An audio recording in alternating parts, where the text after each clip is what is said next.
أعوذ بالله من الشيطان الرجيم. بسم الله الرحمن الرحيم. الحمد لله رب العالمين، والصلاة والسلام على سيد الأئمة وإمام الخطباء نبينا محمد وعلى آله وصحبه أجمعين. mare mwallati yendang fallenga ado farem maksalle way khasu bismillah na wadanke taxe kundu waytin khadanga assalamu alaikum wa rahmatullahi wa barakatuh. kendang fallenga ay kefini Allah subhanahu wa ta'ala fonnan cirahu muhammadu mtonin kamanga ado anema kallangunto farenyu mtonin kamanga aganyangindi danga surmadu ado killu kun killu haqqatu wo haqqati tuwano mwa ido kofonga idiga menyin koyewo koye iga Allah koyni igi dinan tangan muhombe igi aqidan tangan muhombe keyagen kho al khutab al minbariya khutba nga khotwano ngir ko muhombe khutba liya arido khanne batenga arido yimme batte ay kefin khutba ni ngiri do khanne be batenga do igiri do yimme be batenga kudo na komondo Allah subhanahu wa ta'ala na khanga araga siron muhombe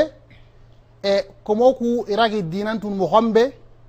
komoku yimni bren no nga idurunga iraga me golille ma khon muhombe e khutba ni kenya ko en no nga fofo ak segetia agoro silamun kofon noxonga imam ni nari ina kitum bangan kofon danga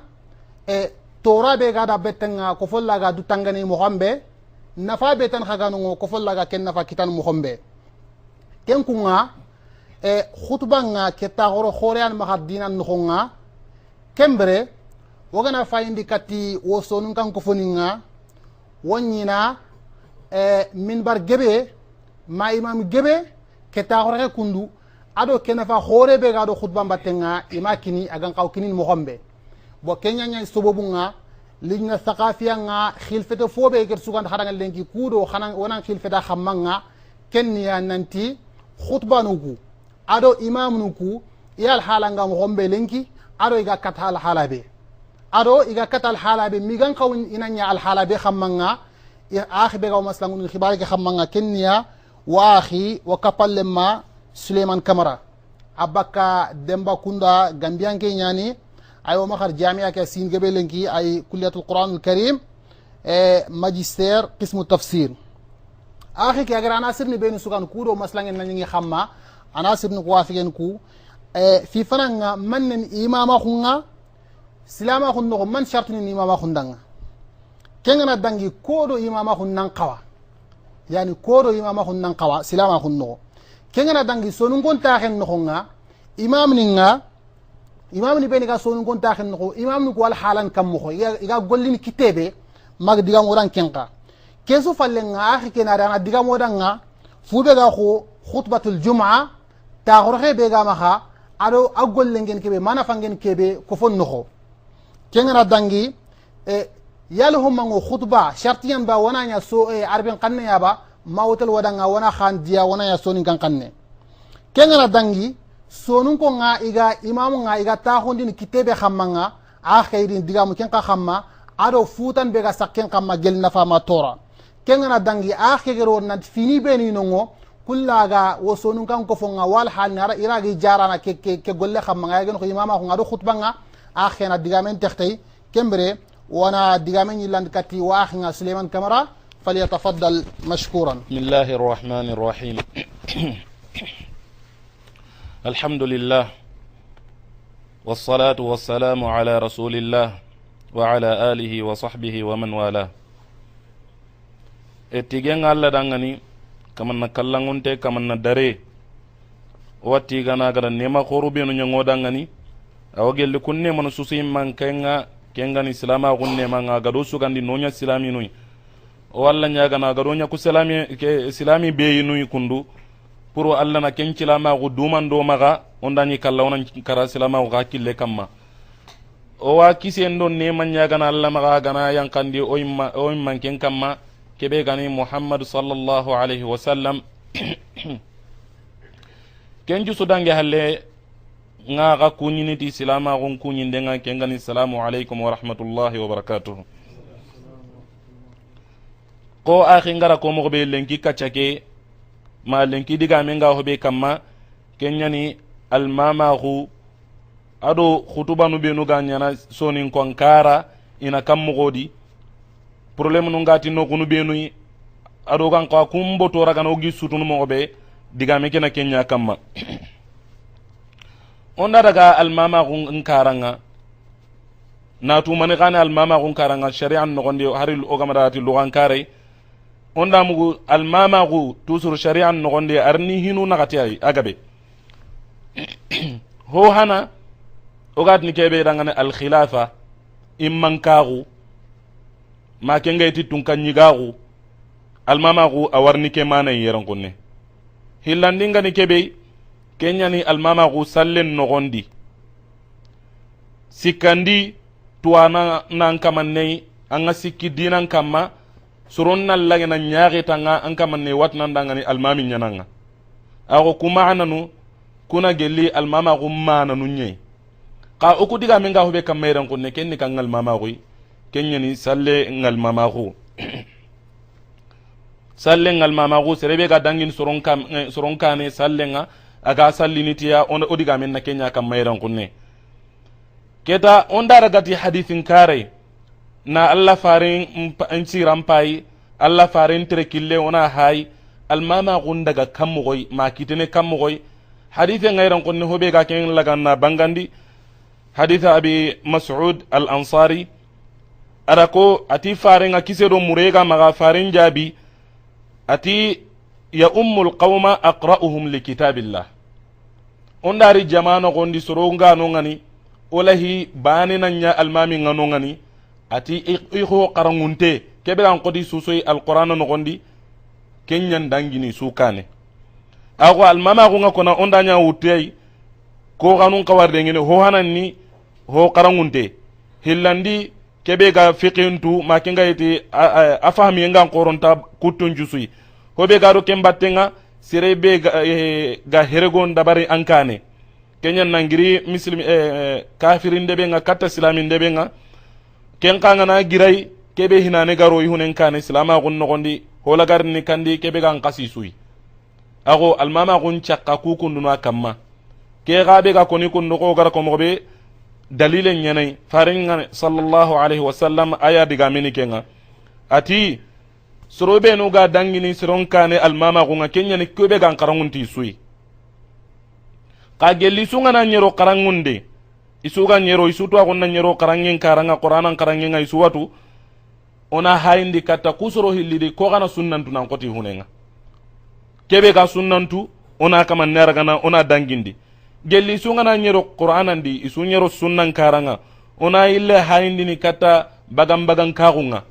ma hergoyenga ona ken karanka hay kusoro hillidi bari ona kenya na kambire gelli ndani ga kafirin jamani nyati iga ji kafirin jamani nyadi sasa hay islamin jamani ndo ona hay kusoro hillidi ko ga hina nemperego indani susu ga gari kendi isuri dome ko tabane kay onari iwuyun karon pay kebe gane kirsenga kenya ndangini kendi kuna hobe go magayran kunne hincu su immanke nga kenni kandi Allah kitabe ke tuwago kebe gane Qur'an darenga sirebe gatu kenyan kawa dangini jaman kane nan challiti jamanga keda onda yerdo bi caga sonin kon karam payni ko oku sonin kara anuma ka kammo almama gunno ma kammo onan jokki hinannani ona shartinum pay hinannani shartinu benu gan kawa timmene serendi pura kamannanya serebe ga munda inanya almaminga bari sere angana nya munda nanya ho dambe shartinu nyinu no ngania kungana maka fugandi birambe a birenya nan nar katu dangini soronkane awage likumpo immanke nga osuga to mobe hobe gani salama gonga kafir rantanya na almamiya kafirin tanya na silaminu almami harandanya ya ga qur'anu tunan kota suyi ayna sunnan tunan kota suyi ka kafirin nya gani gollen taragene Allah ra kenya ko Qur'an no gondi agati serebe ngana dina tanan neraga gara kanu hobe gaiti islama gon dina nyei puri nan tigiti kenya kendina Allah taraga nan bakkam ma sharti hillandi ngan hobe an kaman nanya haqilantenga ana sallinti sere an ciran teheti ma kenga turun tehetanga ku kondunu ko ganni sharti no nyari ko gan sutti mantengo o maga sikandinga ni kebe an kaman nanya balahintenga an kaman nanya balahintenga ona balahintenga kenya ni serebe Allah ya marihinu awajibin tenga an kamma an kaman nenan kinye kenga hobe gani leminan karanga kenga no ngani tuwano ngara meso ga karanga lemine be gan leminan gotte nga ga hinuntu yala humma kawa dangini aba man kawa dangini soronkane diga min po sa hantenga ni kebe kenya ni ken nan tan kawa dangini andanya aya gan karangunti sui leminan gotte nakatandi kenya nanti almami ken kawanya na igonye almami nan kawanya na igonye ya garenta dangini ya jamaa kane igungano ngani iga humo go ane gallante ho dangani kenya gare onanti ayan karangunta sui ona ya dangindini kenno ko hetikenga tuano nga meso gengi na imaga ko kaga tumo be andanya iga ya garin jamaa no gondi iduru kwani yala humma an ko dangini ba man taga dangini ba kemme so gengi maga no ngani honu daraga nanta dangine hontanta dangini keda odiga men kenta ken karanga ken jusu ngana girno ngani ho lagare ngani kebe gani karangandinga almamin shartindi serebe ganyana almaminga annan kawani ni anga sallinti kubenu ikaman nudungen tenga tangal mama kunga ahetin nanti in angal mama kun konno anke nangana dangi soronkani serenchuro pirinde ndo lokinde ngame iro kainde ngame kenda koy nanti tanka man nangal mama kun munda agari hadithe sante no gondi farenga sallallahu alaihi wasallam ati soro sikki wanongani kunjoro sikki duangin daragani dangani awagelli ken no gondi serebe ga dangi soronkani almama gui makanan kagui kuncoro gada akanan kagu ke qoniya kukun dunana gelli hinunga shartinunga sharti timmanto benu anay muslimo tuagu tuanu njusu ga gemma kamma nanti kun shartinun kawa maga fakka serendia serebe ga mundananya almaminga ka hibane wanongani ida mera ga da me sori ken nogondi kebe gan telengon tagunga yala humma almamin nan kawanya na sere telengon te nyeba ona do kantele nganta ko yeran kunne almami kenanya al kamal laton tenga bakka fasiqa ko ke gani mani serebe ganta golli buru aganta sikki alla kute hinun kamma hobe gane alla kute rogonga nanti kenge ikenta gille ke kamma ma kenga ite anta junubu qoron dabarni kukundo ona do ke kunda fasiqa ko serebe andanya akamanne golli buru awanyana maka kabari amati ikenke itoko ku gollu buru akamma ma kenga iti gollu buru qoronga o gatni ko be ndangana al kaba'ir akaman nenta kunda barni kukundun tuanu ndaraga ida meso ken no gondi serebe gani fasiqinga aga gollu buru bucunun dabarni gollu buru bucunun dabarni qada du siginde ken kamma nanti ina ken dabarni ma kenga iti gollu buru qoro awada barni birenunga ke kamman ni fasiqinye ya lahum ma ga al mama gunna kamugoy soge ngano ngani an qawa dagana al mama gunda gana anta dagana kubenu gani immanka goroku nagati madhhabin gumu ku nagati kunju suge muntenga hobedi kenya ni ken nanti fasiqi be fasiqa guntu intengani al mama gunta dagana keda onda girti adan ken kare ona dagati serebe akamanni bid'am pinu nganyana amaka ma kamanne ga asigintenga bid'am pinu nyakamma baro wagar fasiqa gunya holla ken konko yeran kunne hollo no ken no gonde serebe ganyini hikrumbo nyara gana girondi dina nyano gondi yala humma onan challe kamanne halle aganya na kamo aga kitenna kamo goy otigelle almami nganani fasiqin nya gani su ma kenga eti bidangume nyanganani akamanne ga hikrumbo nya sigindini sharian kane akamanne oti asalle nan challa halle akonin tenya nan tadagana kutwano nakatina kenya kama ka diga men ngairan kunne hobe gandi gambane nga joni diga men nyani diga timmante tikenga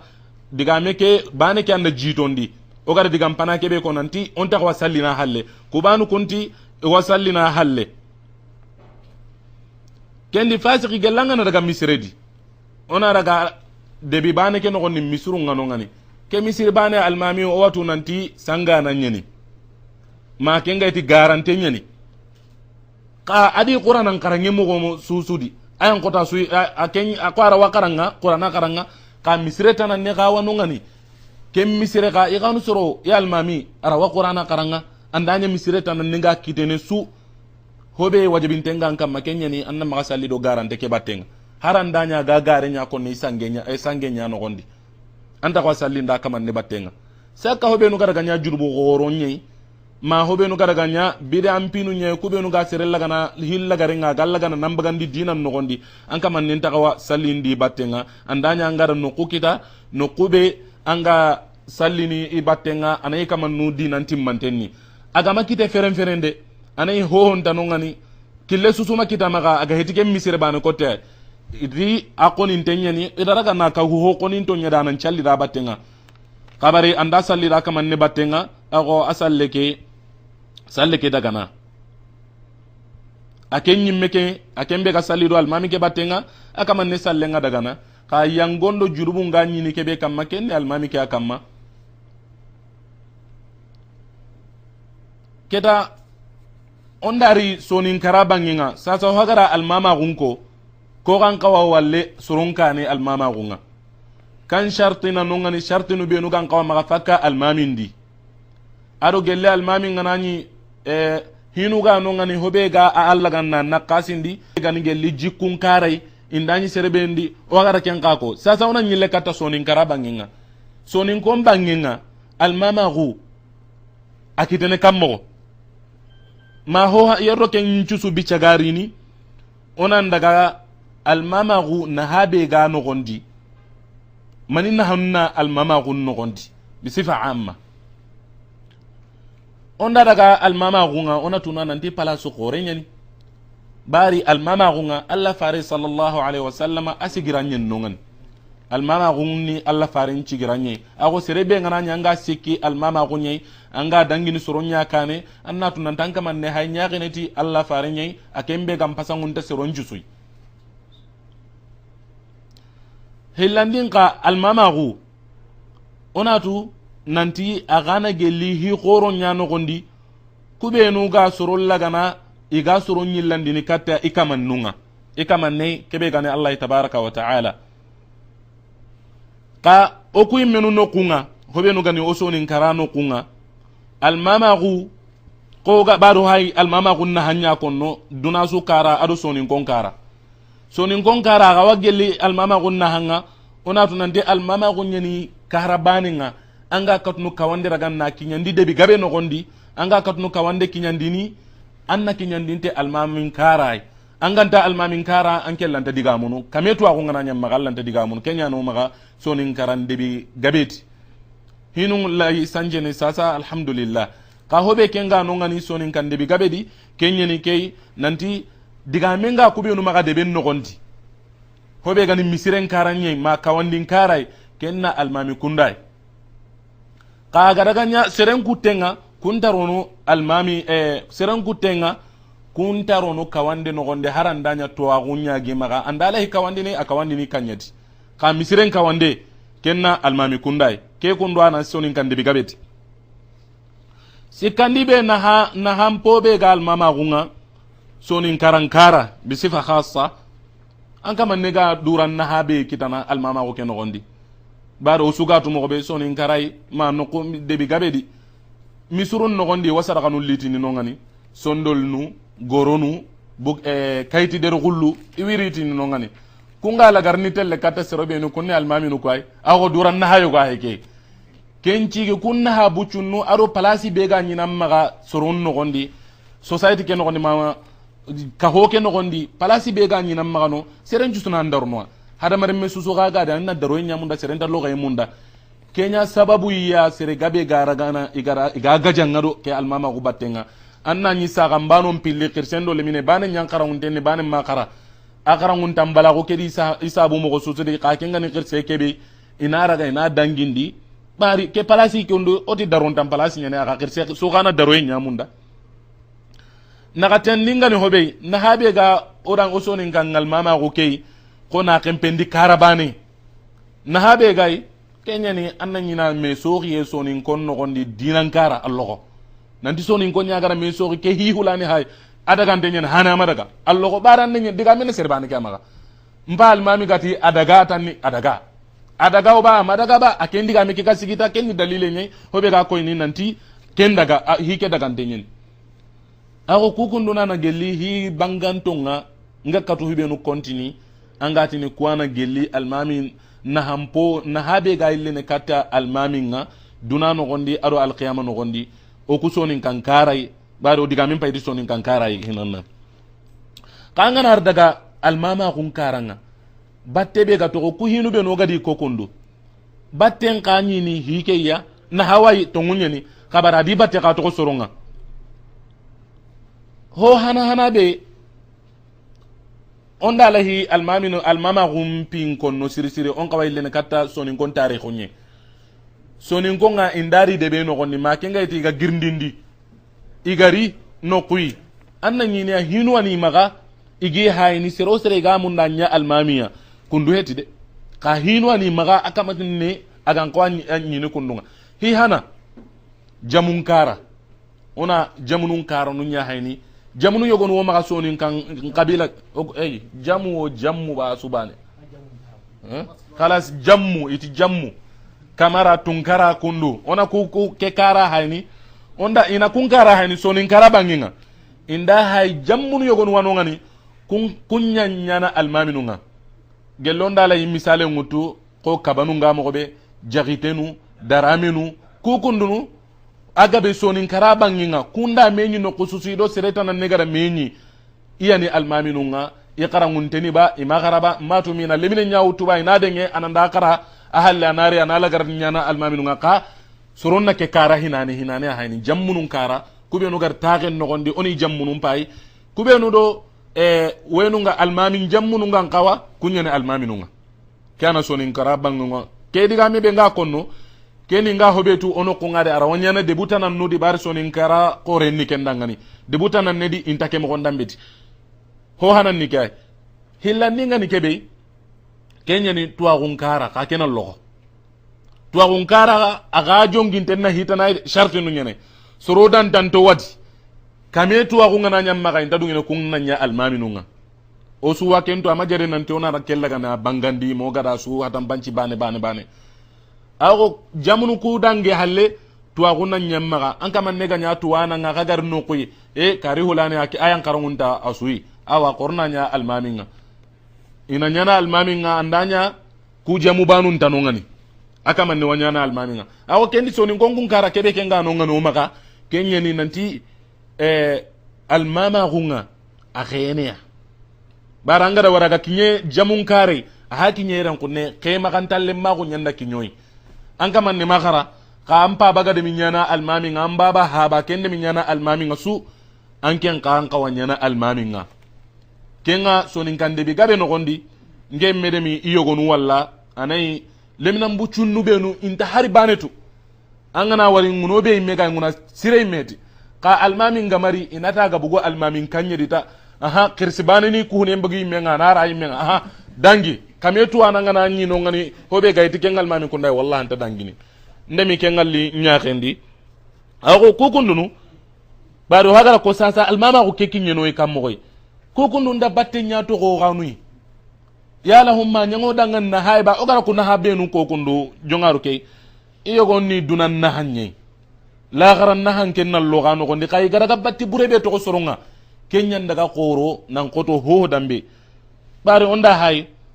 ona nyina almama ko ke idaraga na na ligindi na sigindi sorway kunchoro bana an kawanyana almaminu nga iqaraba imakaraba iyana almaminu kenya sabu gore jahila gunchanki annani mba almami angana deren kinai nantada ngana ncigi soron naga ndigamu aranta digamun allogo almami agabe ni khair ngoma ga alhamdulillah ka kendi mo masusu karo ngano ngana nay kamannu idan ke hibe ga konno konno almama gunnan kinya khema kan tallemma gun karanga aka man nenta hotu kenya sabu jahila gunchanko maga o society keno gondi moka ho keno gondi jahila gullage nan chanki siri soronta dungina karanga almami kunnan koy minu soron magara deben ku ten karanga mani bari deben iti sonin kon bangi ngai kunga karange ke raga nati kebe kenya ne kei serebe kan kawanya na almaminu nga kunyan karanga ka seren ku tenke nga anke ngaran challi suratu tanni amajara anga du tampindini amajare anga du tampindini edo karange kenya awo batti buri hana ke hay hillandi ngani kebe agaraga batti bure be togo bari ote yara jahila kunya raga na sankindi o mujtama ke nogondi ma o ka hoge nogondi onanye almaminu nyogonu kembatte awagelli kenga almaminu nyogonu hari fatiha kebe gani gombonge nga sallen nogondi wallahi ranta fatiha ke raga na gara na sirondi aga tuwanu mbangenga andanya serebe ga fatiha karanga sallen nogondi aganda sirondini anai agara gana na bonondi awakara ngakaran kite kebe ga mana nyimmera gana na anu kunyogo yilla akama ni sallen tadangani barna to ko faringa sallallahu alaihi wasallam agara ko hadithen nogondi mogobe ati sallen ta serendangani makama nengana fatiha kara sallen nogondi asa kama ne sallen ta sahana manda fatiha kara anke nga fatiha kebe karanga kenyimme mana njuso yillante nyani mano kun nyogon wano ngani imana nu nyillante nyani awan kama ne makara kenni kuda ago deben jusu ga salindo kebe battenga kama ne salle madaga deben ku tenchalle nyana kamogo yo akenya na yangonke ngutu andanya mo susi bara enda du kinya palasi be amakinye palasi be adaraga haban palasi nyane ke keni dina nyi ke palasi kidi tuwa kunye anta kitenti hita nanne ago ke kundu fatiha ke karangi akama nira fatiha karangi laga na bonondi kenunya sabu salle lantara gene sikandi ondara sikandi karanga webe agaraga batti burebe to ko soronga gadi kenni kay almami kunda ma almami kanunga anna nyinga lagarunga keta siro sirega diga munu almama gunno gonde hobegi kungal mama ko ke bakki maka to ngukam mabagare kam mabaydan kenta gemme abada gajangi nyana kanaga sellan gajangi ndo uredan gajangi kenya nan dinaka bari kebegi kumma oku ogara kebege o sarano maga akaman nilahi kenya bosi noy kembo sindega adago dangano kannan gajan kille susi ako god ke kundu susuna gelli batti burebe aga to maga sonin karanga lagarunga daga nya sabu yi kukun no be no gay konno daga nya sababu yi harandanya debe no gondi almami gano ngana akarangi masiro ana ho dambiraga na bonondia soronju sugaragen nankuru bari ga kan almami no kuga problemu be ritini kara hobe gani gajanginga sellan gajanginga ado no gonga janginga ako ke kundu keni masibo gore ay kendi kuna ku hinu hobe gani batti burenga ado nahamponunga koronu o menuni raga oni khencheme oni su khencheme onatu yala humma ku hinu kundu ada ku sonin kara denge kane ba mado denge halle na burin kara onda nyiti nonye ona nyoku sonin kwana sirenju sukane kenga kabari hobe garaganya dinan karai an challenga sirono mo be mahi akendi men tananga anna nyina osonin ko otardantenni buru awo kendi kuna korno o hike ona kenche ona koy alla kitabe ngado alla farin cunna sallallahu alaihi wasallam ado osoro sir sabantonga ni killebe kamma ona hay oku ona kenya kamma ba gello ganta ken kamma korona ngire ken kon no gondi ona nyille kata killenga kebe gan killi telongon tenga okay onda giri almama gunga kundu o hayrniri khutuban karanye khutuba bari almama gun khutuba ngatu suru ada almama gun nyana me sonin karai khutuba serebe ga khutuban da barni agabe anyini almami nye sasa ona nda khutuban kara gai palasi bega khutuban nga silama gun no gondi palasi bega khutuban nga o akhinga ibrahim jazahullahu khaira ada honu ko diga men no gondi diga me ke jopandiranga palasi bega khutuban nga keda insha Allah awagel likenga nanti khutuban ni nokwai karan nokunyen farenga sallallahu alaihi wasallam anyi segene mimbarin kamma ana hinun dabari surun kane hobe gani sallenga ko aga ko na gari hadithen no gondi mogobe nanti sallu kama raaitumuni usalli ari raywanun no gondi nanti farenga sallallahu alaihi wasallam agani surun karan ni sallenga asege mimbarin kamma nan calli nan nyanka nan cujudi na susu dabari ago karla korenya khutban place ngakuna na soro laga ni tuindi idi nan nogonti khutban ka onda o ka honu ko haisasa khutban ga batte be to ko hadamare menga korenya ni man kan ube susu ga duna nogondi lenki angana cheki gabe jongarnu ko a jopene hobe akitena khutban karai kenya juman khutuba ba manya dangi soron kane ay ba anga diga mi akonno duna susu na regiri man kan na giri akitete khutban karai ako kendi kuna batte be ga khutban abatten qore nyene buru saka sonin karanga anna nyina khutban nyani hibane nga kebe koyen no gondi tusuru agarni katta soronga ga soro laga na gi simmandini allai agido alla na galla gana ni na kan kendondi anna nyina khutban nyani kenga sonin karang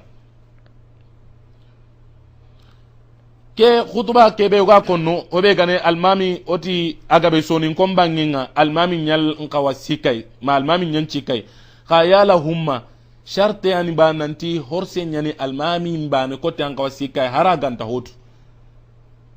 la sharte hetay almami kamma nanti ma kenya ganya khutban ndana nga kenya cegene mimbar kamma aga khutban kinni andanya ganta hotu bare khutban ngogara ko mogobe oti karlanya ni soronga garanga nongane an kama ne ganta hotu an kella wasirra gana anga agarangundi ne anga tuindini hiba idina ngaba saka o ka hoke no gondi hinu benu ganya na ko en no gondi gelli hutundi hinunga ma problem nu benu ganya na aga be khutban cikki aga sikina kumpino araga ni jara kawonda daga osoni nkara khutban umbanginga ona nyina kitabi mbane kotike ana soni ngommaga soni kande bi bane a hetina ndi soni kande be njusude idan tanto soni kande bunga nongani anay kitabi bane ke nyini maga ikaman ni sine ke mu man no gondi sine en kasu ku tammido hillo ado ko yuku no gondi ko yesuso gadi ke lengi ko eke ke khutba hulana an kawakaranga lagarunga ma de ben choronga da khutba ke tanga ke kun wasoni karande bi gabedi sasa na habe ga kite no khutba nga odanyi kenna ha ho gabe bono ona nyinya alla kuten gabe nga sonin kara anta ko ni no khutba no gondi nanti alla kuten nya haganya ndugo alenke almamin nan ce ken alla kutey me kamma puri oga ken killel laga no ga sudo mo gobe mo ga boten chutu no mo gobe anna nyinya sere susun takki nyene ken no koy ana gir ken karai ana daga gelli ona daga nanti hari yagun kara problem no be no ga no gondi no kunu be no gan kawara gan na dabari anay gella bangante ngana ni ka hoke sumu man no gondi kenni khutban karai kawra ni soni konta ken no gondi o gara ko mo be palasi digambanu kani maga sine ke qasun tammido hillo inyini ken digambane ko tera gan na sagandi yalla ganyana digami ke megam family andanya misal ne ken digam be ga konni on tat ni digami ke na hantiya abadan wallahi na hanga digam ku yogo ne kabari na hantiya kan karai annan ni na digame ke be ga konni ni akoni ni mimbaru ke kam makundu nyai arabin kanne nyadi ke kame serebe susu ganu ngane arawonya ne sere bane ko tiana adigame ke uret indagiri asusu haga bo kundunga de bunyogon wanu ngani indagiri ina daga ta ukura lemmenga almami na ille ta gunno ngani ana khutba ke kharakadi ana hasari soni gankannendi kabar kenne ni soron daga kenda man na hakita soronda man na hakita dan ken khutba annen jinana hasusu ma kita khutba ke na habe ga kita allogo haro honne gayde ako khutba nga sigi palasi qorobe khutba nga sigi palasi qorobe ken palasi odanyi sonin kara almamin kunda ma almamin kara iga beda kellaga na raga na a hanka kenya ni khutba nju konne arabin kanne kare wen kamma ma mimbarun kamma inda giri serenju suna sanki mpa almamin menta to igara hobe ko sakka terinkano keta khutba nga oti palasi be gayo ogara ko alla farin cigran nyeni ran konne kendi kuna sirebe gan kawan nyini khutba palasi nga akaman nenan kawan nyana tuwa kunkara timmantenga maga gollin kara timmantenga maga asehe kanun cironni ado killebe aga kam mater killen cirenni ke kaman ne an kawa dangini nanya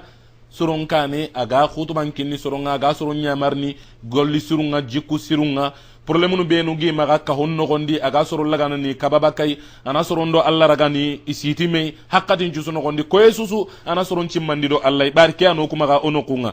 sasa onda girno ngani kebe gani khutuba banan neke oti arabin kanne ngo okuno kunga akoni ni kenyadi yala humma sharti nyani keba khutuba kenan tona konno arabin kanne nyani ba o khutuba lanta sirono monda ko arabin kanne nyadi ke tirnin nende mi rini kata saudiya yaran kunne otuwano benu ga yaran kunne serede mi tirnin dertini hobe gani keme yala humma keni sharti ay ba serenan dangi serebe ga sallinti soronga ma khutuba ke ina nya arabin kanne nyari soronna ga kubenu kanta arabe mukuba idiga menga onda nya mundana diga mi de hondi aga kinyeke be kam makenya ne ke nanti sharti heti hadithi sahan den tanonga ma hadithen tanonga ni maga korene nanti farenga sallallahu alaihi wasallam ada surunya mari nanti na khutuba nun cunya arabin kanne nye farenga sallallahu alaihi wasallam sahaban yani anyanya na arabin kanne nye anyu ado ko nunyi diga mun ado arabu nyanyi diga munu ana diga me ke kinyandi ni kanne adi kube iga fahamu ni ganna hakita nay o kanun da nya munda pro khutuba nun kunan na hakita ona nyaage di farenga sallallahu alaihi wasallam ona ko kanne no gondi kanne kebe iga fahamu idiga menga kinyi hobe iti aho sirenga ni kebe anna ko arabin kannindi angana ko arabin kannindi puru mani gadangani soro ku benu ga terinkene aga be kaman ne kanu wanu do gora gun kitana puru ina arabin kannen kara silama gundi na ke tuwa gun o watu nan tasiginte na arabin kanne ke ay ni na gara inda gara abire igawna ka duna hana anke ngana ko kende ahalla ko an kannindi an ko nyana ke kundai kendi kuna ona magodu na magodu ka odu kaba bakkan na habe o gan kawakito na khutuban no gondi na ko arabin kanne ke bano ko tidi anay onta ko noso ni gan kanne ni sorontar ni na hakitay digal lagare be o ga konno bari hakati liqi endangani kenyani sonin karabangi ngo odigamo sonin konga iga almamin chagarna mo gobe odiga mu ken kamma ken majere proga ken lagan na ken chagandi hi lagare be ganu ngani sasa ogara kubenu ko kondo nasim mana ora problème gabe nyako ku problème no ga on kawa kille murnu kille be oga katnu bote ke sutunu mo gobe ndatu sere gabe ken lawa kondo nanti ke digame aha angara waroga konno lenki madina no gonyen yeran konne ka benda ki nye karante sa ko ke digame konno barando kirsunga leme ya ma mogota na ka tongu marem po heti tongu nga mona raga na kwa ke kundo oga sorobe nu de mana soro hanunga kenni almami kundan ko nyimme noy ona almami kundan ko pina no de mana yeren kunne nan to ona meno ko dun kullago idan hi hana be oga kawa mede mana tay puru ke lojuru be go maga sonin karai oga katuna da jarna mo be jangiro ke be go maga oga jarna mo be awa gelli kenga gellogal lanta almama ko ke yillana qornan drogoto no na ganen citi almami nul lemu onan oni dema kenya na kam moy anke mbe alla garangar jaga tuwa honne ke lemine ke habar ganna daro ndo kempa maga hi waranda naga kebe anay sharia gama waranda naga angana kenda bare alla dungenga ando habe kenta problem susu kitana kenga nanya hoigan tando habe kenaga awadu nginanda ngani puru ando ire menna nyatere kille kentere kille no gondi alla de mandenga anke ngana nya mundanga karangundi ka wahinun ko ni me ma anke nyimena nya du maka yankana ngade anga kitabe utu anda gatelle kata haral mami kere menya amme le manyani haram men jangi gaite kabare annati liya lenke ona ke ko yime ona annin karawne ka ko nyen karangano hike anke na munda hitana ne puru na habe garni kita halla heti nan tanna duwaro kono wallahi ngana nyoga kenya dabarni alla dungendi ke bote be go ma gawso nin karake higa be warni le bari le munu kuy min warni kara kulle munu ka ko mane iyalli ni palasi ke wutu baro da ko nan dikano kuma ga angana tan na raga na yilla a heti ho ngade nan tayan ko to ko maka ago to nin kara almama gon ina jakite kundan gomba ne ko te amaga ma drame kundan kondo kaba kundan gomba ne amaga e garba ma garba keni hiyai onan kawa here nyana killunga nasima akhinun kanu hinni ni maga hobe gan killunga do jarandi killunga oga katnu ko hiraga na ni ijara mo gobe kan diga men nga munda na ko keta ndasimana ona diga men kinyandi kato akhinunga wa sallallahu ala nabiyyina muhammad wa ala alihi wa sahbihi wa man wala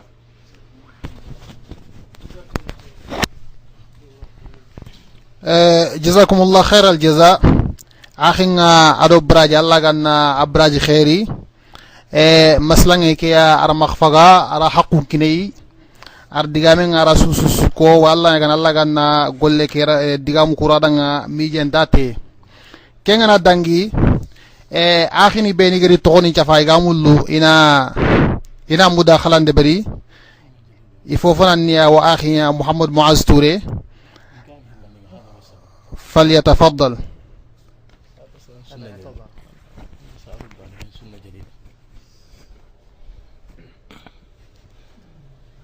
بسم الله الرحمن الرحيم. الحمد لله رب العالمين والعاقبة للمتقين ولا عدوان إلا على الظالمين وأشهد أن لا إله إلا الله وحده لا شريك له وأشهد أن محمدا عبده ورسوله. على كل حال سنة كرمبي وغان سكاتي لنكي ننتي بغانا مداخلة عن ننتقون جها وكنت أنا الرقم الثاني كي الأول الله أعلم ما أدري فين جاء يعني. المهم يعني إن كينجا لهي أخي كواتي أنا هنا أول شيء يعني ما شاء الله تبارك الله موضوعك الحمد لله ورفع يدك بكتير يلا لقنا نعورا أكيد داسوران عن دوسلامي لمسوران عن خير إن شاء الله يلا لقنا نحب قدي قالوا بكم كأنه هنا كني ننتي أغناي في أنا رأيي وأنا في منبر العلم كنا نانو قصي أنقونا بانغان دين داسر يعني كل لفظ ما قونا كتير ديان كني ما قونا كتير وقارن تاكونو لأن أنك لواها منو صحيح إنك لواها منو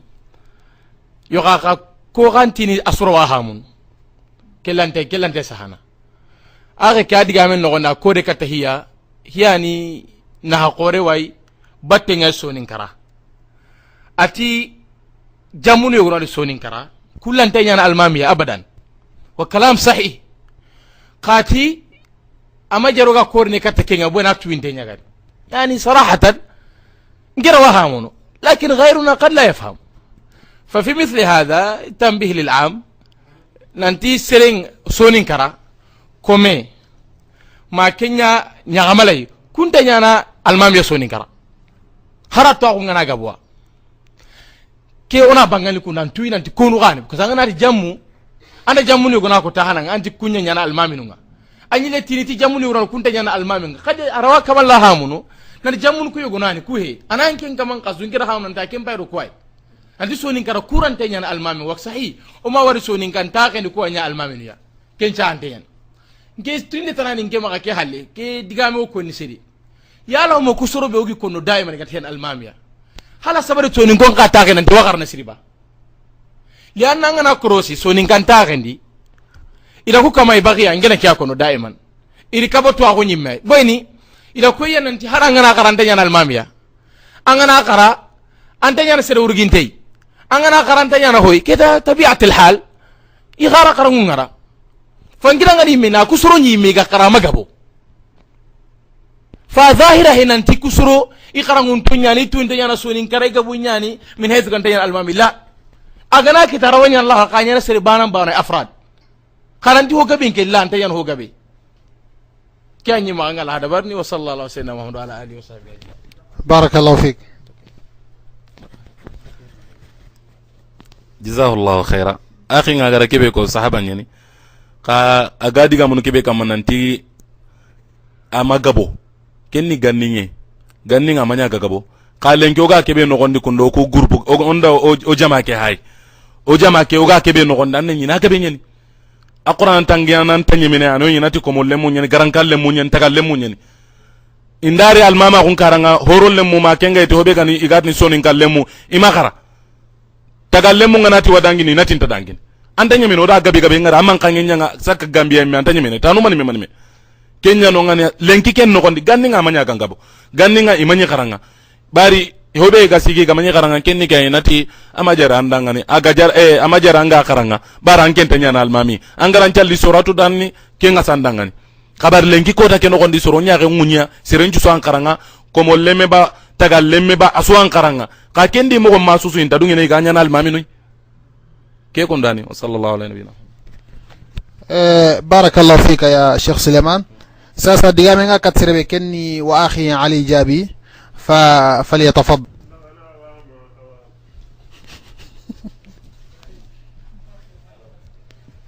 متأخر إذا كان الأوائل العلم عندهم مداخل المتأخر يتدخل بما عندهم. بسم الله الرحمن الرحيم. وماري ممانا يرى كموضوع اختيارونا أدو يرى موضوع كمعالجة موبي جاكنا هو ظاهرة كهبغاني المام أغونا أدغاندي قبيلة نكارنا سنغون تاغن نغوندي سنغو كنيا هي سباتينتي غوي يرى كوم موبي. لكن كما ننتي في مثل هذه المجتمعات يعني او نقبا او جهدو ارو هنغانكي نقانغاي پورنا تغيير دبري كن نوغو بينو قرا ارو سورو بينو غاري قرلم غايغا بوغو اوا هو ينغانو الامامين غانو نغوندي او تاوكو نغوندي جايمه مغانانتي كوني منوا لهم تاثير يعني كوني ميان كاتا شانجمان دبرني مشماو كن نغوندي bare anke ngawatu an soro imalintenna hoai donc soro anki tene debendi donc kundo kibare kega ngabatiya anke nyimi an kaba an soro ku an sere kasu ni tuindari nanti awa ampaike bei awa maka mali qadiya ke na nyagoyi awa kibare ya gani ke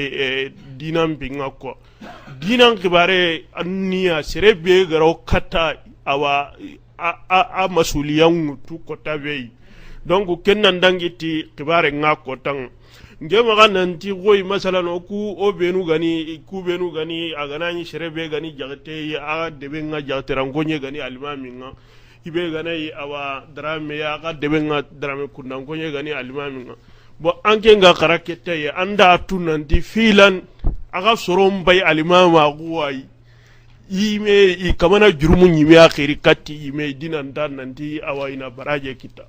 baranke mbaba go salliniti soronga aranda salli soranti mandini soronga ononga ira qur'an durci tajwidi ngimaka donc anke makata kembabe gongona makata hamunu ana place ngini sere awa begarorniti awa khibare ke goyaga muri mogobei andaga taguna ngahaina taasubun dabari كنكما جراسما كني خطاو نيي وي مي خرغانو مغاكو وبالتالي هينغناري كاتانغا برو أن يعني قضيه كي قتبكا سروني مندي انزوما لاونو بينو انديغا قراد دومي اني ميغا واتو نانتي خرغانو نيني المام اغونا يكمنو يغناري مشيرندي في بين الفين والاخرى ان تكو كيلنغين يعني دانغيندي يكان زالتي سرونغا puru awa anvamin nanti kibare mbiti nanti kabila kibare nyeni kibare ni hoendi dinam bin kibare nyeni aro tuyagu kibare nke ana azkur zahira nga diga malindi nzalle debe yo juma misri kore nyeni bon juma misri kore ke alimami ke anyiga jangirwa daga bomako aga daga bomako I kabila nga kirse begono kenyani alimami nga batendi agana ifati ankarna anlakinye anati an'amuta alayhi bo nke bo manu lemunu ngo awa idebe ke nonga ira qur'an durci ira honda yani iro qur'an pakken sukinne salle ke ro surono mobe me akemali ndemba alimami awke ketay hari awa alimami ke ime be gani ratibu nga deben nogonda anda jangiro nan daga bamako foke a nguru dana sager ni juma nga na li kutuba ke dabari kembala kella da kutuba karno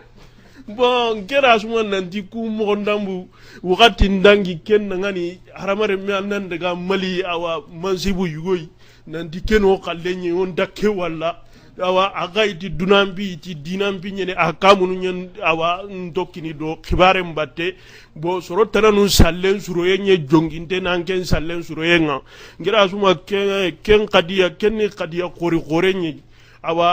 nga ahamini kamu masalan o soni nganta ko kun gondi ange nyime be gani an sere tana gana tiworni na liken tagiru koni sere tana gana tiworni hotana ko hibe ga itikenga soron na hamun nanti a katiga qara qallahi awarninya awa yimangiya yo maga bo me email le munu ku benu ga qara mani maga inta sehne do qirsum batte na ida ku afkar qasu benu ganyi maga nanti khurafatu nyani kuy بارك الله فيك علي جابي عندك من يقوم مخسري وفقط عن كتي علي حيدرة قبك توبة فليتفضل فضل توبة سنغال خلين بمالي خلين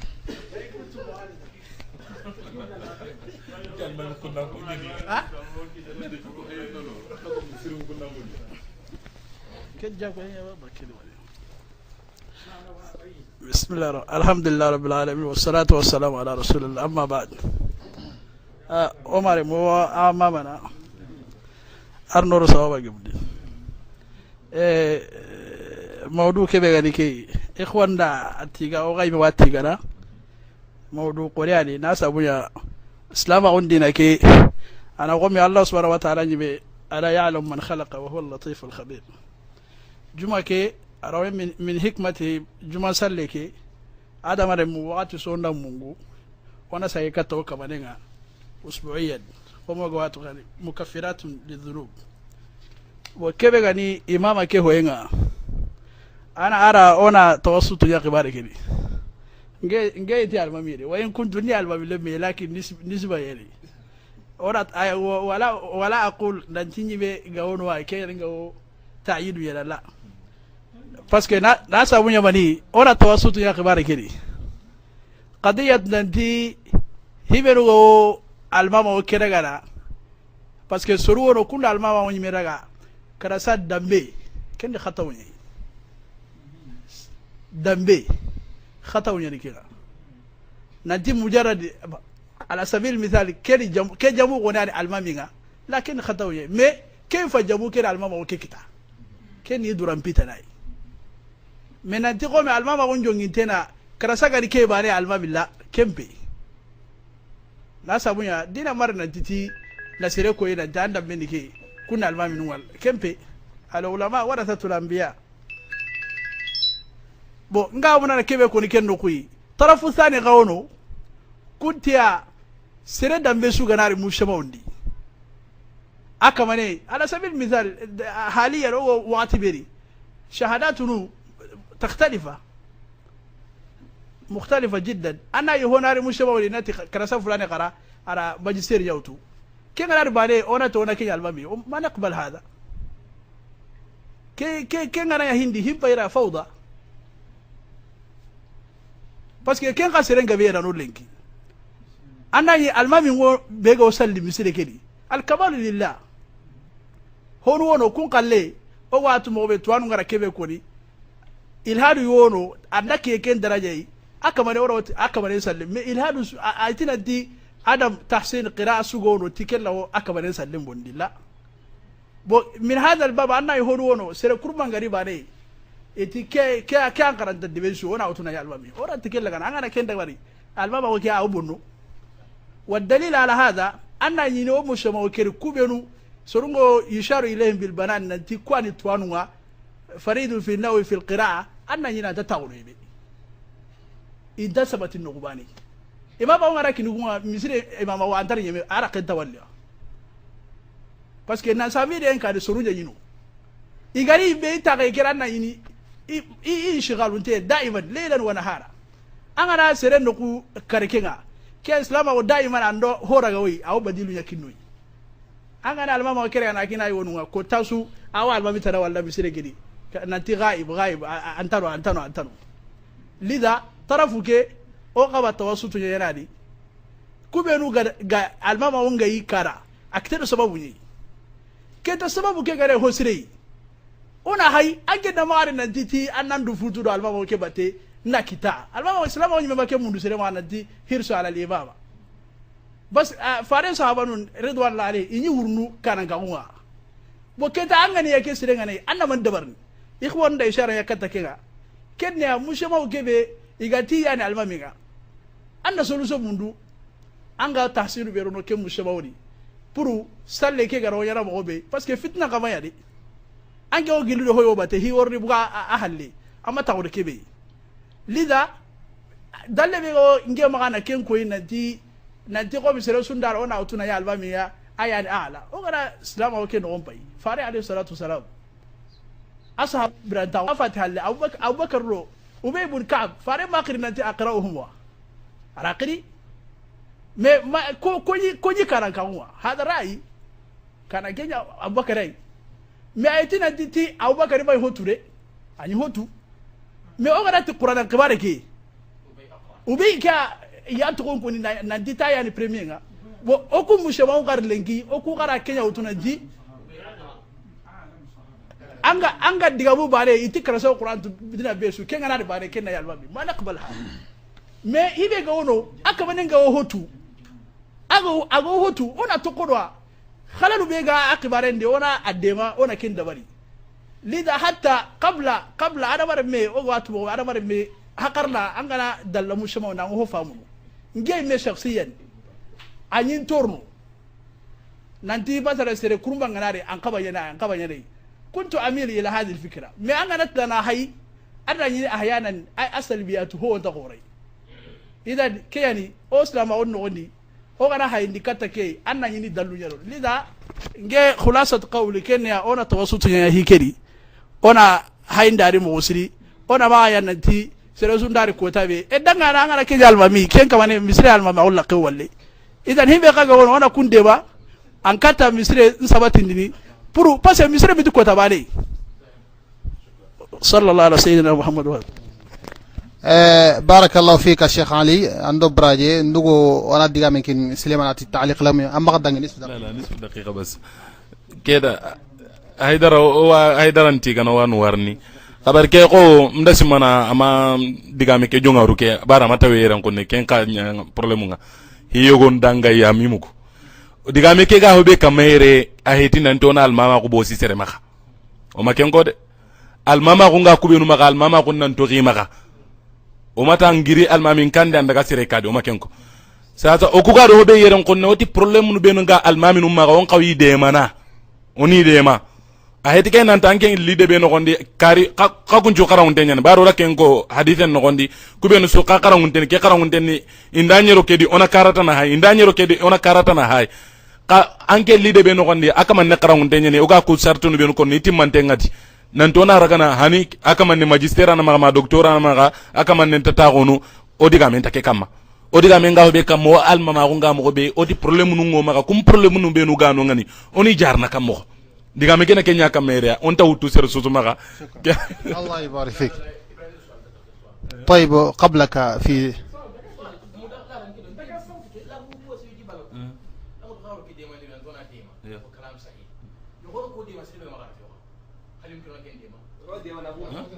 طيب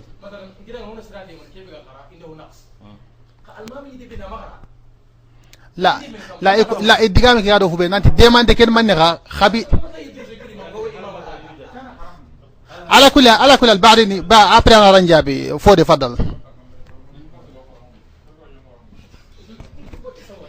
بسم الله الرحمن الرحيم الحمد لله والصلاة والسلام على نبينا محمد وعلى آله وصحبه أجمعين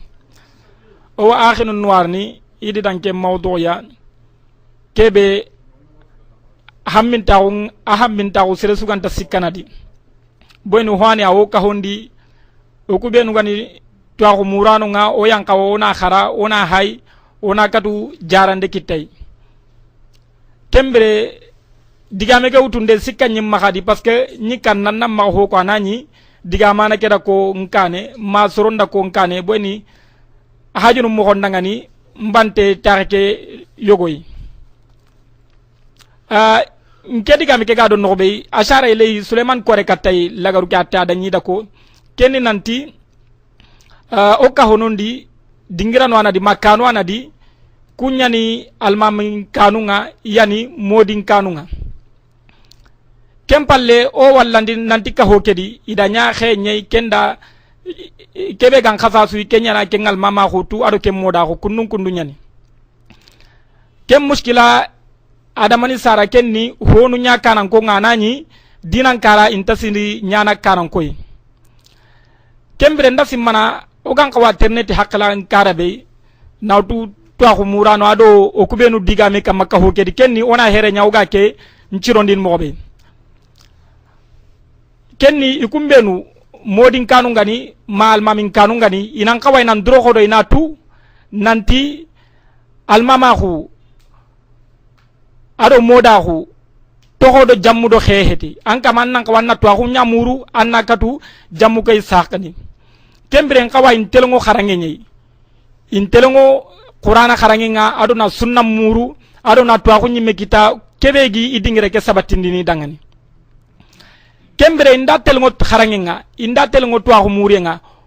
ho sun takabana masere sundari nanti wi place ke bosini maga oti nan kamanga an kamanyam bakhiya kenni mani boyni ari hadithe ni nanti khiyarukum fil jahiliya khiyarukum fil islam idha faqihu nanti khasoro sobu salama khundi kenni khasoro kananko ma khasoro sugandinto salama khundi kenni khajahili ganka ko kubenu ganyi sero sobo nga gelinda fami awre ni kebe gelli ganni ida sugandi kharange ngamanya di hakati be boni moda khunu ku moda khu amari kinjiga banede on kawatu nanti ida moda khu ke saqi boni soro hanu nyankara angara wari debe kembere na taakundina nani modin kantai ina daga modin ngutu nokotanai kenda ko ya nanti ganni nga kharange manyaga sanki soron nari na deben cigindi khay no hondi intasere walla hube ga dinantu hube ga kharangun de nyana ado kentana ina daga ma debe tana ina jammu yogo tuna nani misali khonte no ma kentana ina kungutu ini riti debundi ini nyal maminunga kembere onatu nanti sonin kala janka moda ko nga joppe mo be to ko nyanda sabu modin ku ganya modin nga malmamin ku ganya almamin nga aydo ko nanti i haram paru nyani mi sere sagu nyan ma kentana la sere sagu kunya nyana degumunga ado tunka nyugunga sonin kanjamanendi kuben nga khara kunya nyana almamin nga yanyana modin nga boni yaga kharanga kede da hike sembendia kembire janka hube gari nyakane keni tuwa ko kai kembire ngaw malini tuwa ko kai ina jokkidai inda jokkidai inda tuwa ko kekita kembire bendari nanti njankoti ya misali martaba maga njankara dinanti anani kungara kebe almama ko ke sarti gari kenti mandi sebe tanandari puro na bosia kembire anka manyam bakhiya yo boni almama ko misali hoyga kore katte mo be ali haidara masal nanti al aqra ke on ka famuna awajeli ke nga khadi mata imam ratib ngana misidendi ar ko nanti sere sundari anke laka haqqanna kama mbugu nan nan cika apateni ballari haditheni nanti angana de seren kandi me haranya ndanya ngang karangunte an ka wanyana al maminga yo angana de seren kandi anani misada yan chalini ti soronga ankelli mukenya nga khanya karangunte ati wala ya ummanna rajula fi sultanihi illa biizni wala yajlis ala takrimati illa biizni kembre masala ke ma tahrir yala almami ratib ngarona di ka aglabu dhanni nanti almami ratib ngello nadia boyna yagi dingiranga soron cugara sugandi agara bay kharanga aga almama khundi anke nganari nantanya ko tay kharange ma antu ko nyampunga anya nyana almami nga kembre anyana anga killengara on kawa inshallah ona medema kudo ka hoge ga telle kane mo be wassalamu alaikum warahmatullahi wabarakatuh barakallahu fikum fode jaganando braje ala kulli hal zaid طيب ngeke nyum taliq de pebe gim maka kenya nanti sonu ngoku sonu ngando buku ita khanwa khamma kembre imama ko ke kha ak jefe ku khabila ni mohombe na toxti ga ita khun mohombe gana taxu khabila be gana ri kun qarangun to gen kembre ini in taxu ku raga gi taxandina khakun debugumunya kunu imamniya kunu misiden krosindano ya kendi tanandi tanan kembre nkento al nanti iskali ngongo na imama ko kesem khabila kem problème lo xayan problème ken manne kha kenniya khabila kay munxo imama ko ke ganyan manne kha nyang kasanga serebe gan kas khabila mumma kenya ni imama khatam paka ken khwa na toxti halullah kiten sel gana yo ganati ken khabila no ke namu hadise ke wonarun khabila ke no ke aqrahum parce que gana fayndi katti khabila no gonyina khabila ke no nga serenge be ngono igan kramut kebe ga imama ko ke sasa khakunga imama ko jofene na toxti sorongi kana mamuli kun kalli ma imama ko jofene iskal ke fagano nya khabila bane ke no gonde ken khabila bane no ina kawna kenya be nanti serebe gan kas kenya ni imam ina kawna kenya be kenya fetung kembre shartini yanta debu kuta shartini ya khamma sharti yandi imam wax ke jef ke khabila kundu am sokole waga sharti ke grindini waga to grindini khayan musibonya kembre am jofe ke sugarin wonan qaw mun yaman deberi imma khabila ke no kharangano tayaba akhin ko ri katkebe kenya waga ferian kharangano ga kiden ken khabila no mo gombe makenga de kharangano khabila ke no nga khabila ke ga me famun mo gombe srebe alla kan golle ke danga na war sirendanga srebe raga golle ke danga kendo akhin ko ri katinat sargani benigi den kat imamni nat ku sargani khallu fe miskin ni yafoni idiri kat nam idiri kati imam ngakudo parce que sonin ke sarandambian ikunna sasa wacha imam ki ado Allah tinge na kharan sarga akini ana kin kiyan sonin gum magar khar sirebe ga sonin kara sasa wach fo sigen minna mudu ya ma fota ni itala sukin imamiya khayba kin imam ke irkine ya kuda na kin miskinni imam be miskini ya gana yanga ken masalatana kha miskini fetanga fo sugan sarga kan la naram posonga ken nga harame yana ngaro nan posan kallefe annan kun Allah la'alla وجفه محاضرة وجفه على جرينا آخرنا وين وارن سري آخر سليمان كاميرا أقول لنا أقوم مخسري وصلنا الله قال لنا أقول لك أجنا صفدنا براجع عدو ترين كانونا وآخر دعوانا عن الحمد لله رب العالمين وصلى الله وسلم على سيدنا ونبينا محمد وعلى آله وصحبه أجمعين. awa farin kenya maga pati taiba ni kan kundunya awa niga ni ka kan kundunya janna do janna banaga tegen kilo e komo kargi shine abortu e komo kargi shine tege emponno go fobe gatana al janna dun ko nga ne manyane fobe gatana janna budun ko yangam katanyane al janna lemu ina shige ganani igeni na janna balle mun gango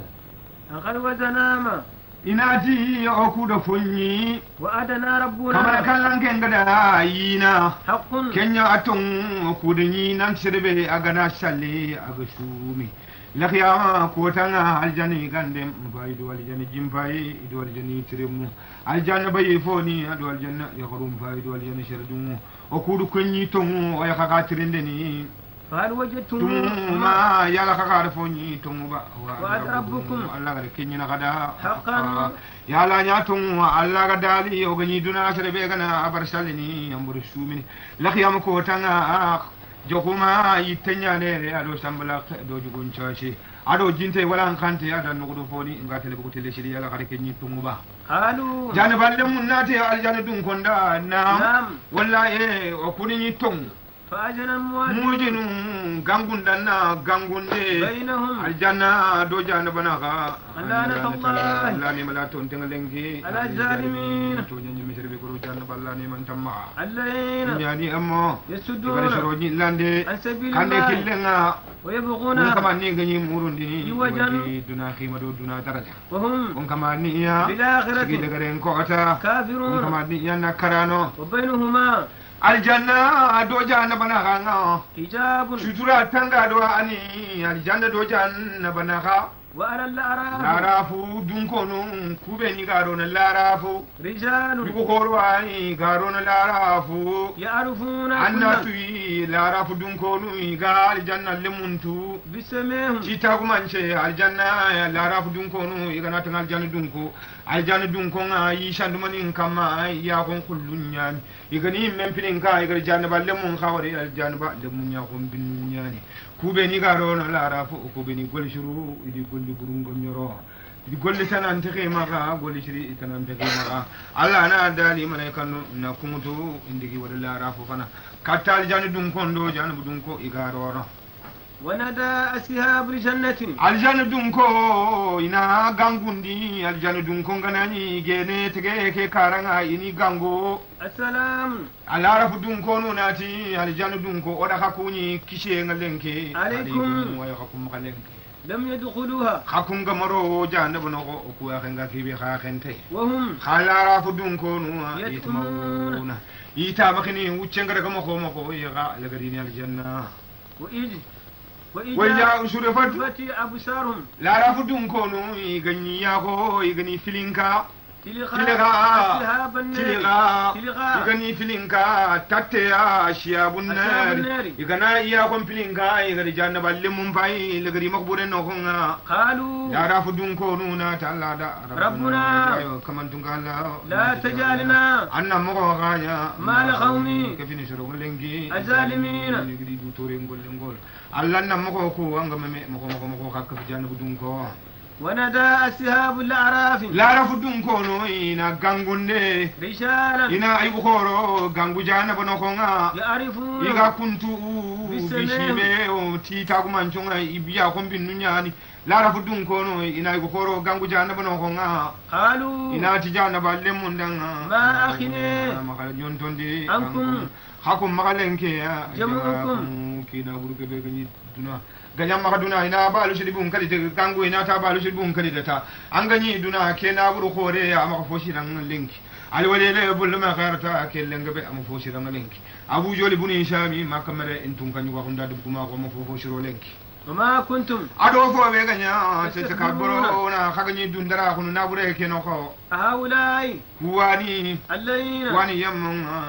أقسمتم linki لن ينال الله antikite na Allah ke makalen بالرحمة ne man antikite ku soro makalen ke ادخلوا be الجنة be garo ali janna لا kanu خوف yamanya عليكم aljana dun ko maka ولا أنتم aljana dun ko manya تهجنون sunen ta aljana dun ko kamma ونادى أصحاب النار yimbe dun ko nu jana balle mo ina gangundi أصحاب jana الجنة da ina aljana dun ko gango Ana- ya ina jana balle mo ini bagandi yimbe ngakande no ko wakandi no ko ina ishru mum bagiya ina nyantuni do sama ko ini bagiya ini di kharuni khandun do kitun kharuni do tanin kharuni ini tanin kharuni ini bagandi fekkamure ina daga bagandi kunkunoge ina tikittere ina rishigindi la rafutege aljani dun ko ngai gene ya kana aljani dun ko itabul mun kam mai gai gene ini gango aljani dun ko ngani wori ini fayi أنا أفيد ina ta aljani dun konda o ganyi duna katibulana ni ke men jangem fay ntaralle man faye o ganyi duna kadin dan nyama tare katibulana men jangen yana kudo khana ngujindo kamma lenke علينا o ko kamma lenke من الماء hakundu ta kado khidi fete ngame yigando kutu kube ni kama khani kino lenke ومما ado fobe رزقكم الله Allah gare kina ga khana tu jinte sham jinte wala khante nga ado oni numbus khana aljani jimul kube ni khaga dugote minne khana fo kino ada Allah gare yigando kube ni do itire mo kube ni kina ga khaga dugote khani kutun kino wa قالوا aljanna lemunnati janaba lemunna إن الله andalla kengare haramuma Haramuma. Allah do o yiganden do jin kaba Alal kafirin. sallam bali do suman bali da ko gayi duna shun khashu yimin nan kabo kuma ga danki ikota aljanna jinda yigande ka be ga ma الليل ani mo o أتغنوا gayi duna khago do raga دينهم hada muslima kun dina sallen do sume laga Lahawan. yunkilun wa ado ولئبا duna sange وغرتهم ha ada kamara sa Alhayatu. duna ngari ntago Ad-dunya. nyamana gani tikalle فاليوم lenki ko tanga نسيهم Allah da hawar lenki كما ko maga نسوا hagungu لقاء يومهم yomuhum haja Yawmuhum haja. lenki ko tange mallemma kunda وما كانوا amakanya do fobe ganya بآياتنا kuma kallan kin kafini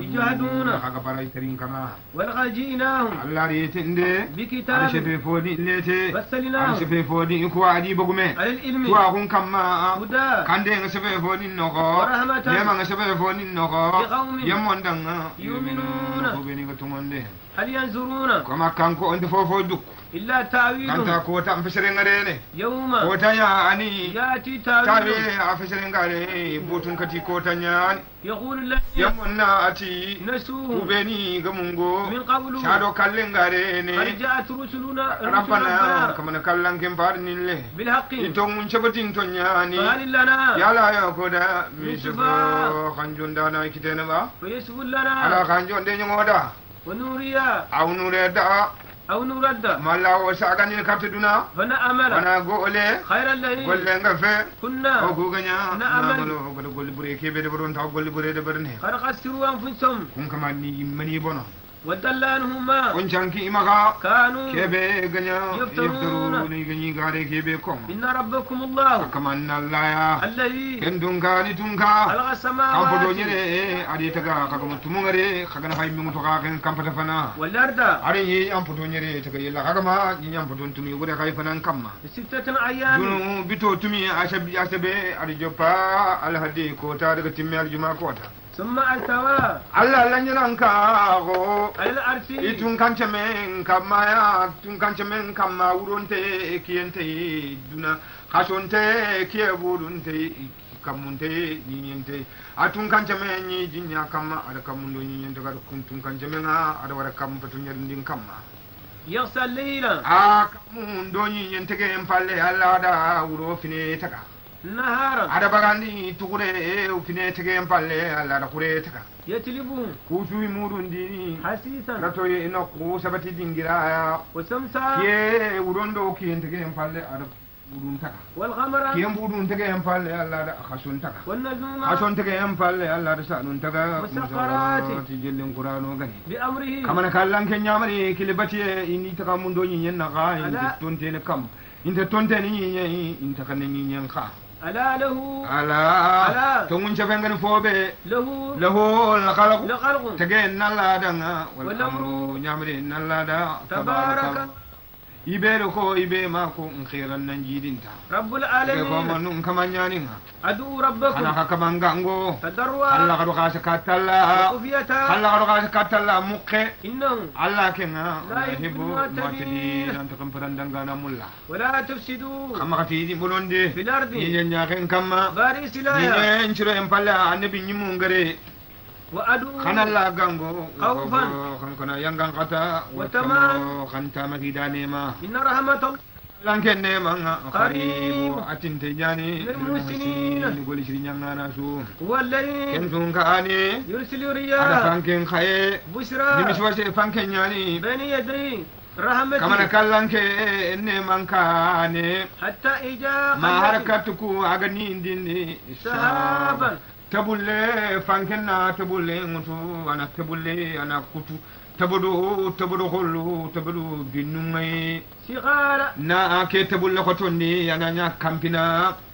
سقيناهم na aka kumari لبلد na aku dabu kumari Mayyitin. agadi ni funti foni tundu shokunga karanni birande nan فأنزلنا kandende به tinji ko wa الماء da jeni li tindi bu bu tabulle no ko فأخرجنا به magandinde tinjini ko من كل gemi ثمرات tere marjuwa كذلك kemo ani تخرج الموتى ngakal furen birandini kha golli mo ko لعلكم ame washede تتذكرون ana nya ka wandi lagano kha golli mo ko khatire mundo kha ti fi foni ngaba ka mo be butu ngana kati harbare men baka nyi ngude kundunya والبلد طيب nyi shine angana nyi shire angara shaga nyi kurumba anda shaga anda gole anta go anga kamendu kandara le kamenga na tere anda tifi يخرج النبات magada yiti magada yillu ushuru kinanga بإذن ربي kafini kamana kallan kille muri muslimen nyana anda muslimi ya garinchire anda kenya muru anda wutu ame washene katta tumba kendo kunna hungarini maganya durun tagudo farama adu linchiri share والذي nyinyebe قبل khabusu nyinyi suinde wara walla nyinyi khase لا يخرج kenyi khase angana kenya sogo anta fofo bagandini Illa annaki dan- kido kutumban tukai nan kar kafu war walla na bagai kafiri ya kare ni ana ngana wutu anta fofo sar na gonni sugolle munya na gi sarna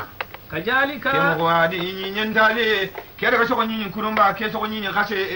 kendi te kendani tenjo mono ankenga anten cikkana kendanya fillana ankenga anten nakana aga na dalla ile ngana ikare no wor wolle na bagay ke muslimi ya gade mfa ya do kafiri ya gade nyugun kundunya gara ngam ko batel kundunya كذلك kemo ko adi يصرف nga bangande La ayati. kawa fim podere لقوم yemmen danga يذكرون kunga alla nema iga ma amana لقد أرسلنا dan kana gon khayndindi نوحا nuwa bullu makin na khaye إلى قومه kata adara masala di shoro kembere nuwa winda komo nakati do tanchege shine فقال نوا أبو المكتي يا قوم يا إنشرونو أعبد الله قرنا الله بانا لما كنتم ما لكم من غاني نغدا من كما إله نبتيفو خيره الله يا غفي إني كنوا أخاف كنون تنياني عليكم كما غا عذاب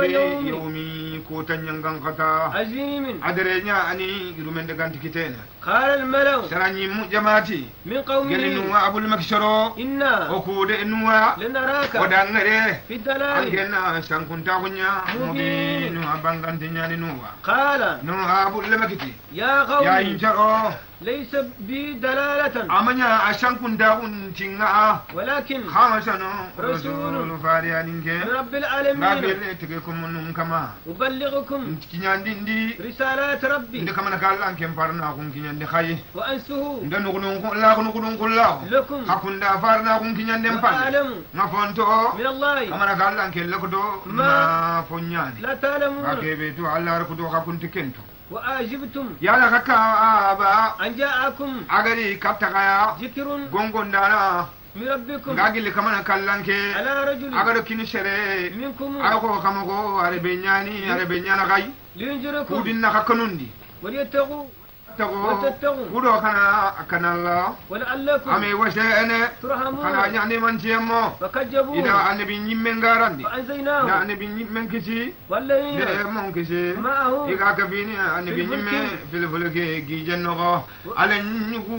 nchiki shama bunnuwa kisi hama bunnuwa kisi ya fusu bunnuwa kisi kana na bunnuwa kenyole ada yakarim bure atongana aidata gayole ndakal yakarun chiki kisi ado kubeni mubnini beni garo furen nogo وأغرقنا الذين le mo nyolandi كذبوا yagara dunga garande بآياتنا kawafini إنهم anda ko sorore كانوا soro ganya قوما ganya soro آمين. amin nya finkinto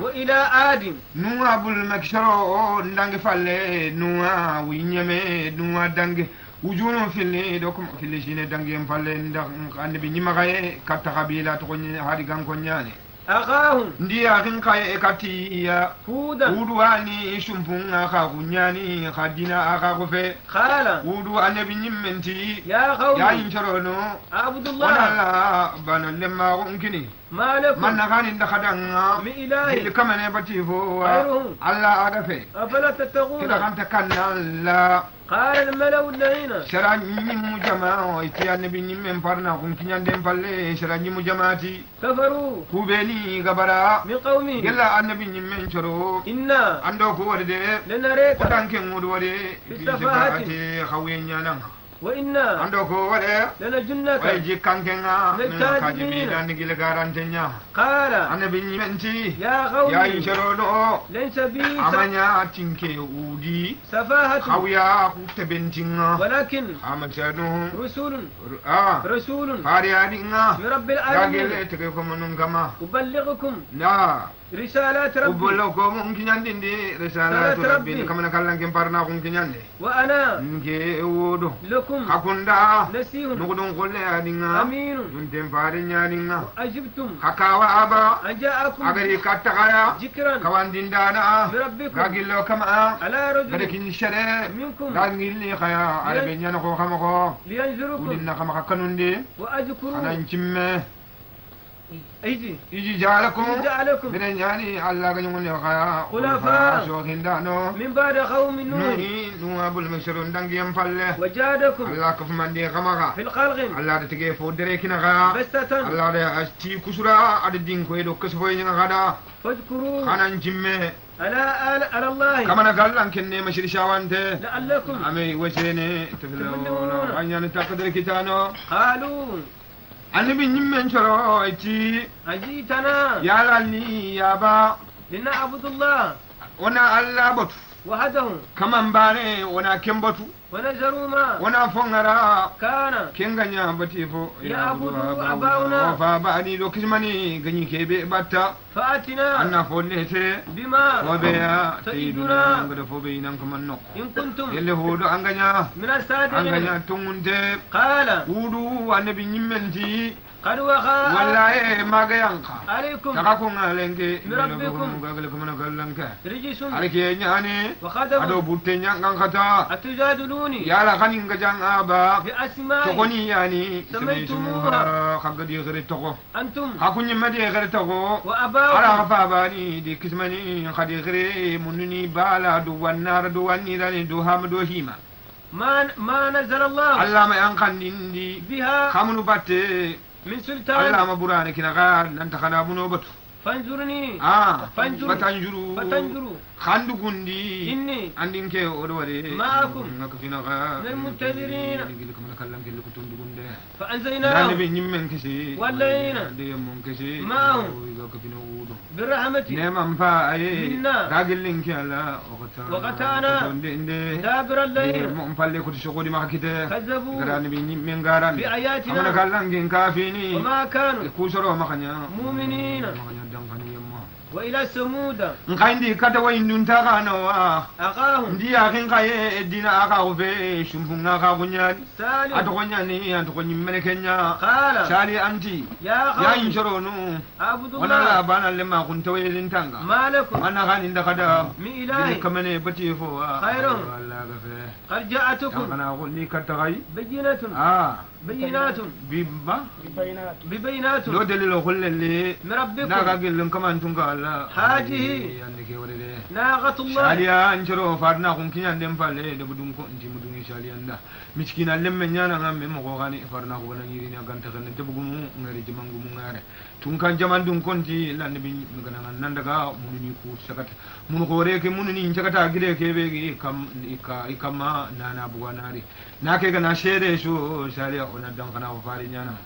tun kan yi konti at shaliya nda annan daga gido hore ke be ga de ben kimbaka ndanan bogo nake adire menyani nangilo e kame sogone namborto e kame sogone nake imme e kanginyani nake fete khalsu kulle nyani nake krombinjo jaburi dedi nyani